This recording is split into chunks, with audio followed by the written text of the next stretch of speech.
Hello, MotoAmerica fans. It's time for another episode of Off Track with Carruthers and Bice. You'll laugh, you'll cry, and you may even learn something from this unlikely pair and their special guest. The mic is yours, Paul and Sean. Hello, MotoAmerica fans, and welcome to this latest edition, episode 201, I'm going to add, of Off Track with Carruthers and Bice. I am Bice, down at the far end of the table as their communications manager, Paul Carruthers, and we got a special episode for you today. We are in Jersey Motorsports Park, and we are here with the two main protagonists in the Mission King of the Baggers Championship, which culminates today.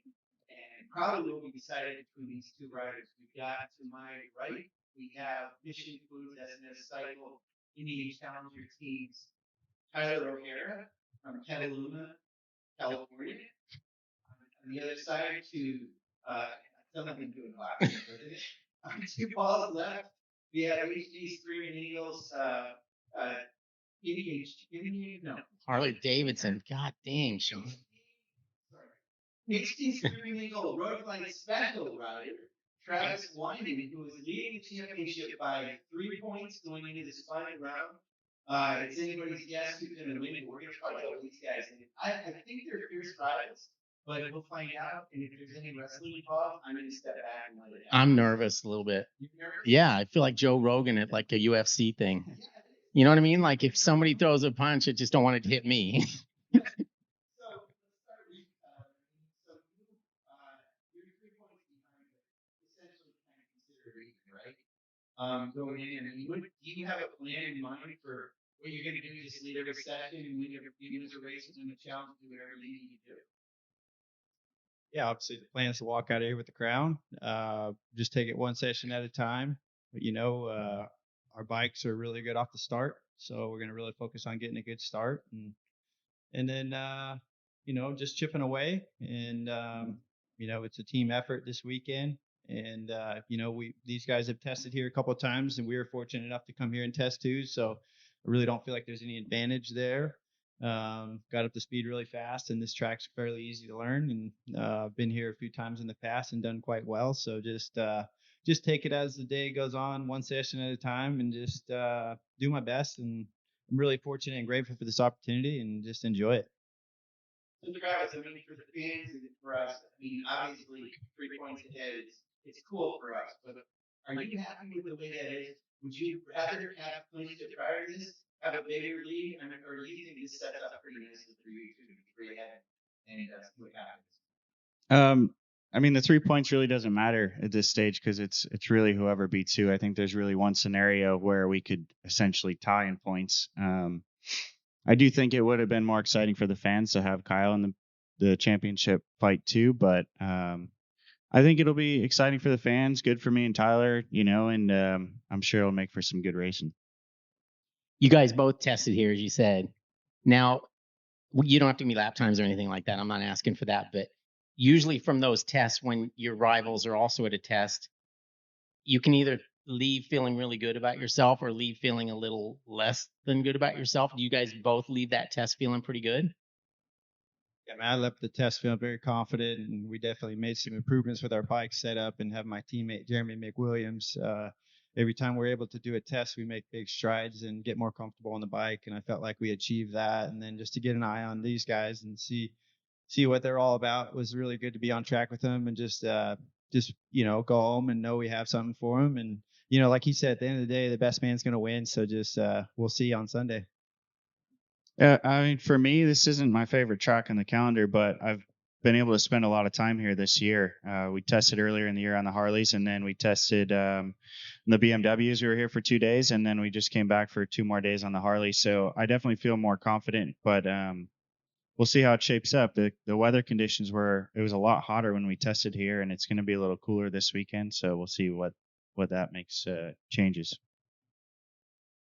I don't want either one of you to take this the wrong way, because I don't mean it in the wrong way in any way, shape, or form. But when I think of you two guys, I think of you as somebody who races like with their heart, and I think of you as somebody that races more with their head. And again, I think both of them are good. They both work, and they're obviously both working for you. But do you guys do you see it that way a little bit too? Or am I totally off base? Or you're not going to answer me? You wish I wasn't here. No, I'd say that's probably pretty accurate. I mean, me and Tyler have been racing together for a long time now, so we kind of have a feel for how each other approaches the sessions and the races. But for me, I'd say I'm pretty relaxed and composed when it comes to going out on track, and then pretty focused as soon as the shield comes down. But Yeah, I mean, I'm passionate about it, obviously, and winning is everything. And I put my heart and soul into this and prepare to win. And just, I'm over the years, I've become more intelligent as well and being able to think on the bike. And obviously, the championship weekend, you got to be able to think a little bit, know the situation, understand the situation. But I mean, I think as you mature, you get a little bit more articulate about how you approach things. And yeah, I'm ready to go. How much do you think teammates are going to come into play here? I mean, or guys at least on the same brand, whether they're teammates or not. I'd say for me and Kyle, we've worked together since we got on the bikes and became teammates. So I think more or less in practicing qualifying, I mean, it's really going to depend on who's quicker and what, but I'm sure we'll compare some data and try and figure out, how to improve my bike and improve my pace. But in the race, I think it's really just going to come down to the start and how we shape up coming out of turn one. Now he's got his brother here, obviously, so they're all in together. But you know what? You've got a guy in your corner that I know is all in with helping you as well, and he's pretty good about knowing what he's doing with the motorcycle, and that's Jeremy McWilliams. Yeah, Jeremy McWilliams he's a world class rider, and I mean ultimately at the end of the day, no BS is between me and Travis, and I prefer it that way. We just race each other, and best man wins. Obviously, it's racing, and like he said, it's going to be down to the start, and qualifying is going to be very important. Our bikes are really good off the starts all year and consistent.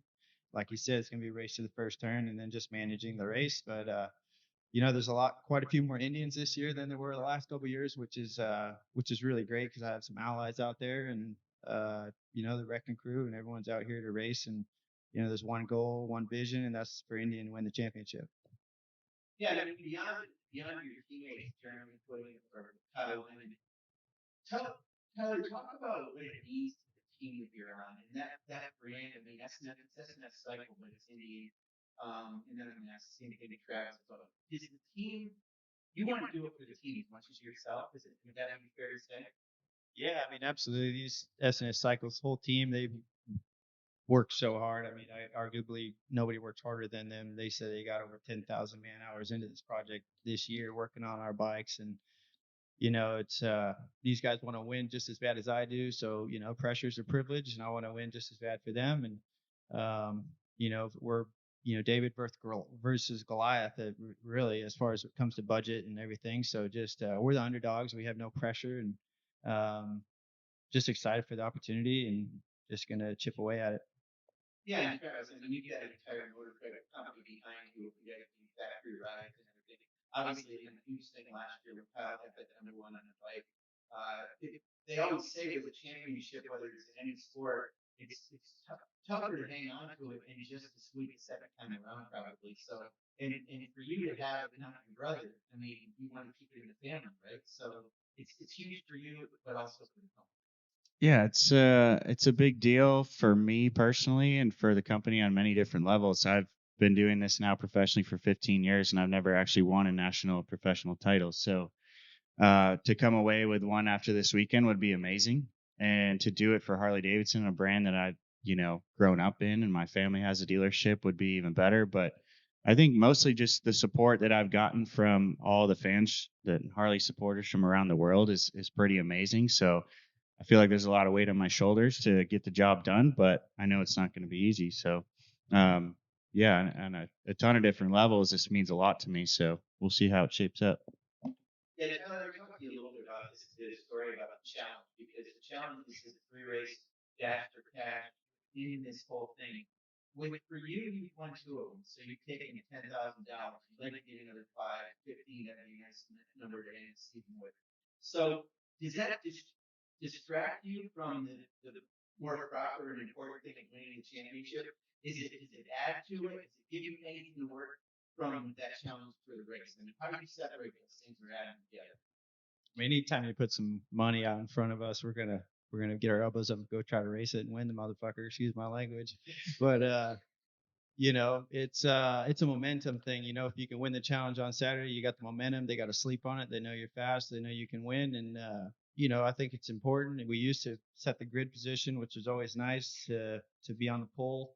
And the difference between qualifying and practice is qualifying is lap time and racing is position. So I'm a racer, and anytime there's a race, I'm excited about the opportunity, and I love to race. And like I said, I'm just so grateful and for this opportunity to be out here racing for Indian Motorcycle, S&S Cycles, and our partners, Medallia, Mission Foods, everybody, and my whole team, and the fans, everyone that supports us. It's just, I'm enjoying it. Travis, so is the challenge a distraction? Is it an added thing? $5,000 is a pretty nice thing. You focus on that when it's ready to happen and then get that out of the way and go to the race, or are you thinking more about the race than the challenge at all? I think at the beginning of the season, my focus was on the challenge because, 7 rounds, 6 challenge races, there's a lot of money up for grabs. But I haven't really had the best luck in the challenge races so far. And it actually kept me from getting pole at, I think, Daytona. And so for me, I think it's more important this weekend to just kind of get a shakedown for the start and how turn 1's going to look. And it's basically like a setup for the big dance on Sunday. So for me, the focus is on the championship. So if there's going to be like a neck and neck battle in the challenge, I don't know how much I'm going to put on the line in order to get that money because I just want to focus on Sunday. But we'll see. I mean, anything can happen between tomorrow and Saturday in qualifying, and we'll see where we line up on the grid. Now, Travis is obviously racing in the baggers, but he's also got Superbike and Stock 1000. Does that help you, do you think? Just more track time? I know they're completely different motorcycles, but does it help you just get your brain up to speed and keep it up to speed? Or does it hinder you because of how much physical exertion there is? It does and it doesn't. I mean, I had the opportunity to race like at MotoAmerica. I was in the Superbike race right before the bagger race, so I got to see the track and the conditions and ended up going out and winning. But it definitely hurts me physically when it comes to Sunday afternoon, but I do have some leeway and, how much sessions I want to run, how much time I want to spend on track, but it's going to be valuable for me to just get some more seat time, I think, over the competition because I have the opportunity to race and grid up and get those things out of the system. And I think it'll be beneficial this weekend. So, somebody get some comments on Facebook about backers. And in the beginning, I was like, baggers thing, but I'm fully converted now. I see it for a lot of reasons. I mean, obviously, the last time you guys were calling, but what you guys do off the start line. But the one thing somebody said with regard to the fact that this weekend is going to be another Wilbur watch for best qualifier is going to go to whoever's best in baggers. So, with that mind, somebody said something about how you would time it. You wouldn't even need to time it with a stopwatch. You'd be a calendar.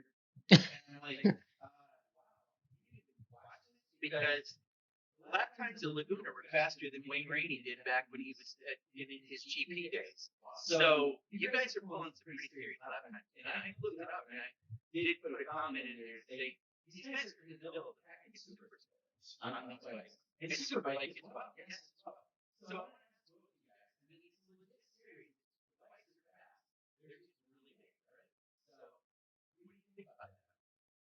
I think they've never been to the racetrack and see it in person. I mean, I think you get a totally different perspective when you see these motorcycles in person, the sound of them, how fast we're going. We're 4 seconds, 5 seconds off of Superbike, basically at every track we go to. I mean, we're defying physics. We're defying odds. There's no limits with these motorcycles. Every time we go out, we're going faster. We got this great rivalry, so every time we're going out, we're pushing each other. We're riding them at the limits now, as you can see it by VIR. We're starting to toss them down the road because we're all riding them at the limits. When we first started riding them on DOT tires, it was more about just don't override the tire and don't make any mistakes and just let the race come to you. Now we're full on sprint from the first session out. And so you got to be really mentally focused and try not to make any mental mistakes and be on. They make you focus. So I would just say come out to the races and come see for yourself because, we're going properly fast. Yeah, so Travis, I mean, you ride an M1000 our BMW, it's stock 1000, it's Superbike. So that's fast bike, high horsepower. It's obviously faster than the bag, but still, I mean, you're doing this pretty fast on a bag. How do you feel about this? It's still unbelievable to me because I have a direct comparison. I get off a basically Superbike and then jump on the bagger, and I'm within 3 seconds on my lap time on the other. It kind of makes me feel slow on the BMW, but then it makes me feel incredibly fast on the bagger. It's I read some of those comments sometimes, and it really just kind of pisses me off. Really, it's like Tyler said, come out to the races, see what it's all about, and I can't really understand the perspective that they have negatively towards the Bagger Series. It's a great championship between two American-made motorcycles, and the racing's great. The lap times are incredible. The speeds we're going are insane. And I love all forms of racing, so I can't really understand the perspectives some people have on it. I talked to, we interviewed Jeff Bailey from your team and Bjorn Christensen from your team, Travis, and we talked about the fact that, as I alluded to, you guys are doing like 5 seconds a lap faster at every track. And obviously we've never been here before, so we don't have that. But there's got to be a point as this progresses. You can't continue to knock 5 seconds off. It's just not going to be able to happen. There's probably going to be a leveling off at some point here. Or is it? I mean, what do you guys think? Is it? Are you amazed at how much faster you're going this year than last year?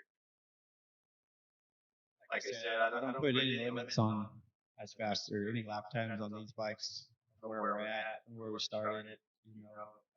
You might have an idea how fast you think you're gonna go, and you go there and you're 3 seconds lap faster in the first session. The progression of the tires, going from DOTs to slicks, the development of these motorcycles. It's really a development race at this point. Ground clearance is just, I see, obviously we're getting closer to the pointy end of the stick. But I still see more potential with more time on these bikes. It's only the third year of racing these motorcycles and just fine tuning them. And, every time we go to a test, we find more time and more comfort and just being more comfortable and finding more time and then just pushing each other as well. We all get better and we all start going faster. So there are no limits. Travis, let me ask you this in a little bit of a different way than I asked Tyler. So you guys are with the factory, Harley-Davidson, and you develop parts all the time, and they're parts that are going to be used in street bikes or with Screamin Eagle with the performance section of Harley-Davidson. But for the other teams that are on Harleys or the teams that are on Indian who may not be S&S and aren't Harley-Davidson factory or HD Screamin Eagle, how do you feel? Do you think it should reach the point where it's going to be a little more leveled off to try to bring those guys a little bit closer to the front? Or do you just like it the way it is right now and just like all out and try to, extend the performance envelope as much as you can?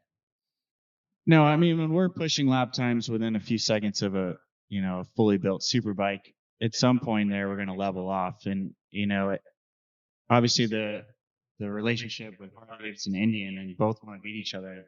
Pace is elevated like crazy, and the development keeps stepping up. But I think at some point those steps are going to get smaller.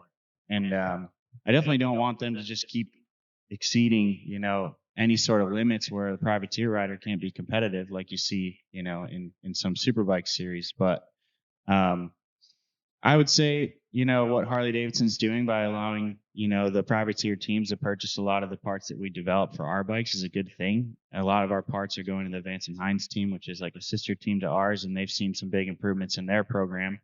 And I'm not sure what these guys are doing with the other riders on Indians as well, but I'm sure it's helping those guys as well, because we're seeing as the season goes on, we're having more guys closer to the front. So, I think at some point, we're going to have to reach a ceiling. But, at the same time, it's been really fun to be a part of the development of these bikes, and to go from one year to the next and be going 5-6 seconds faster is unbelievable. I don't have much more race-wise, but I think we should talk about them. They both have really good careers away from racing. They obviously both still like money. I mean, they both want to win that challenge, and they're both doing this they have a passion for racing. But we can start with you, Travis. Tell us a little bit about your other job So last year was pretty busy for me. I was working 5 different jobs and running my own racing team, and working all in motorsports, essentially teaching in different car schools and the California Superbike School. This year I've cut back a lot of that, racing for the Tyler's BMW team and racing for Factory Harley. I haven't had to put as much money into my programs this year as I have in the past, so I haven't had to work as much. So it's been nice because I've had more time to train and more time to test with the teams. But this fall, I'll get back into the car coaching again and into the motorcycle coaching. But this year, my focus has been on this championship, and I think it's paid off because we're in a good place going into the last race. Okay, Tyler, yours has nothing to do with motorsports, but from what I've seen and heard, it's a really successful business. Well, tell us what you do and tell us how that, does the racing help that, or is your mindset, or, I mean, you're obviously a driven person, so are you driven in business as well? Yeah, it's business is like racing. It's competition and beating your rivals and evolving and adapting to the, whatever your niche is. And like racing baggers, this is my niche, racing big, heavy motorcycles. Me and my wife fixed up a barn on the property in 2013, and we started a wedding and events venue. And it's organically grown into a full-time gig. Primarily our clientele is from the East Coast and, a lot of tech, Teslas, and just very high-end establishment. And we've kind of evolved to that pure of high-end events and weddings. And it's evolved, and we've gone step by step at it. So, we're doing 25, 30 events a year. It's called Olympia's Valley Estate. It's a way to diversify from the dairy farm, which is, 365 days a year, hard work. So we come from a family of hard work and no days off. But like Travis said, it's having this opportunity to race for a factory motorcycle program like Indian has allowed me to spend more time training. I got a couple Ninja 400s that I use for rental coaching. I go to the kart track every Monday, and we're out training and ovales, and really dedicating my craft to elevating my game every year to be the best that I can be. And, just super grateful for this opportunity and this challenge ahead. And I feel like I'm ready, and the pressure's on Travis. So that business, is it like if I wanted to marry Sean, we show up there, is everything handled? Like, is that how it works? I mean, you supply everything. We have a group of I'm not marrying you, professionals that know our venue. We have standards and good food and service. So we have preferred caterers, tables and chairs are included. We do all setup and breakdown. We have a commercial use permit. So if you're looking at a venue that doesn't have a commercial use permit, your neighbor says the music's too loud, then you get shut down. Well, we're a legit venue, so we got our commercial use permit, so we can actually do that. But a lot of that applies to racing. Professionals on and off the track, and we take it very seriously, and it's a first-class establishment, and just we're professionals. Tyler, you made me think of something with the dairy farm thing. So when I was a kid, I grew up near dairy farms and worked on it. I did hanging in the summer. But that's how I got into motorcycles. We used to go out on like little KE100 Kawasaki's and bring the cows in. Is that how you got involved in motorcycling? Not so much, but it's a way to get around the property for sure, and run around and check fence or bring the cows in, or just go cow trailing, which is one of my favorite things to do. Right. Yeah, but it's fun, right? I mean, that's how it evolved from that. So it's kind of interesting that you were in California, but that's that part of the country. I know Shalina Moreta, she is on a farm or has some farming in her background as well. So there's quite a bit of that in that area, isn't there? Yeah, Northern California. Just to clarify that, we're Northern California. But anyway, not God's country down south. Then let's go ahead and make that clear. No, it's just everyone's got a perspective of California. But we live in Northern California. There's a lot of dairy farms and agriculture and hardworking people, and just humble beginnings, and just surrounded by hard work, and take it seriously. So Travis, different question for you. You grew up in kind of central western New York. I was in northern New York, but we're kind of from the same area. And you have obviously the legacy of Harley-Davidson. You've been born into Harley-Davidson, born in motorcycles.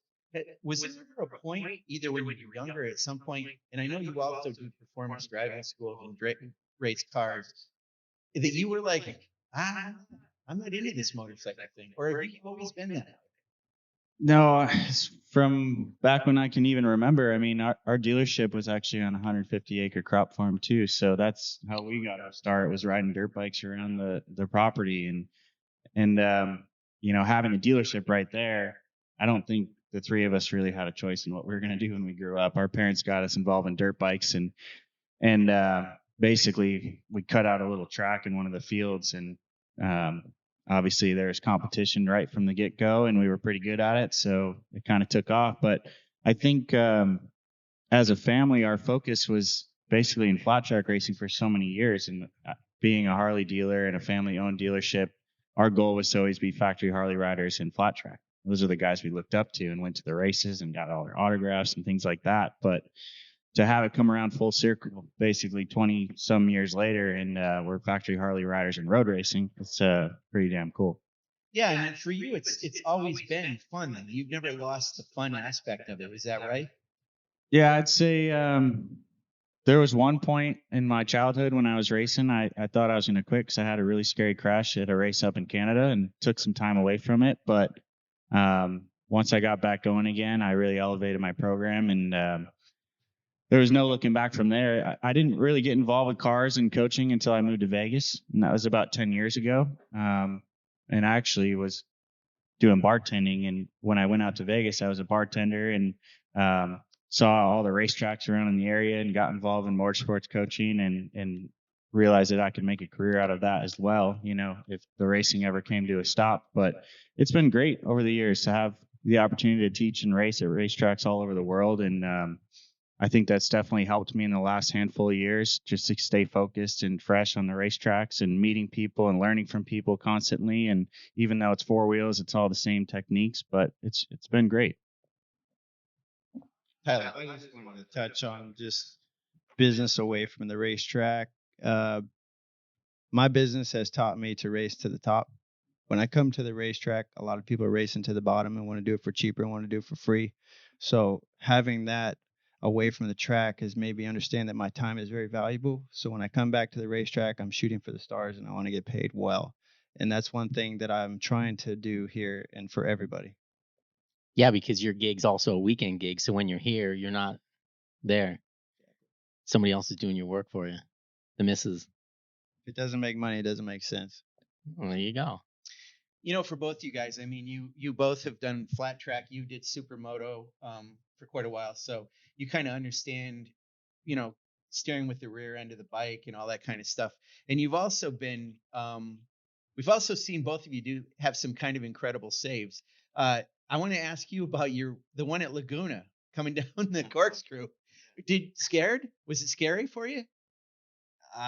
It was just something I do after qualifying. Every time I'd wheelie and pre-wheelie the corkscrew and then hit the backside. Well, I did a practice start out of turn 4 and my clutch was real grabby and I'm going up to 5 and 6 and then Eslick is behind me. I'm like, oh yeah, Eslick, let's do a wheelie, and then I just kind of mistimed it and I about looped it and just I was almost a damn fool, but I held on like my dad said, always hang on like Doug Henry, and just rode it out. And fortunately my boss Gary Gray was up on the corkscrew, and then everyone thought it was amazing because I saved it. They was like, oh, but it was not intentional, but I'm glad I rode it out. I ended up breaking the front wheel and popping the front tire, and then I thought Danny Eslick rear-ended me because my airbag went off. And just wow, it was just kind of silly, but we're out here entertaining, and I think I'm probably one of the only ones doing wheelies on these things, and it's just bike skills and just having fun and trying to put on a show for the fans. Well, yeah, Travis. So of course we got to mention not Pittsburgh the last round, but Pittsburgh last year. You've had a couple of saves like that, but I'm going to mention that one. You were way off that bike and still managed to control it. Was it scary? That was definitely one of my bigger moments for sure. That corner, and it doesn't really suit my riding style, but I learned this year to navigate it probably 140, 150 times in laps that I made around there that weekend. But yeah, that was a big one. And thankfully I haven't had, too many hairy moments on the Harleys this year. They're pretty stable motorcycles, so hopefully we can keep it that way. That was the start of his opera singing career, I think, too. You did actually. Didn't you get a little bit hurt in that though? Didn't you pull muscle or something? I Leg? tore my calf muscle. Tore it. Yeah, not just Well, That was tough. tore it. So, and Tyler, you didn't have anything happen in your corkscrew moment. Just No, just don't do that again because we don't have any more wheels. This was Right, my talk. Yeah. yeah. They always worry about flattening the steering bearings. I've never heard of breaking a wheel coming down, but that's a lot of weight. So, I mean, guys, this is set up for the big thing happening. We've got the challenge to start with. Go for that $5,000, but certainly the race with you guys, 3 points separating you.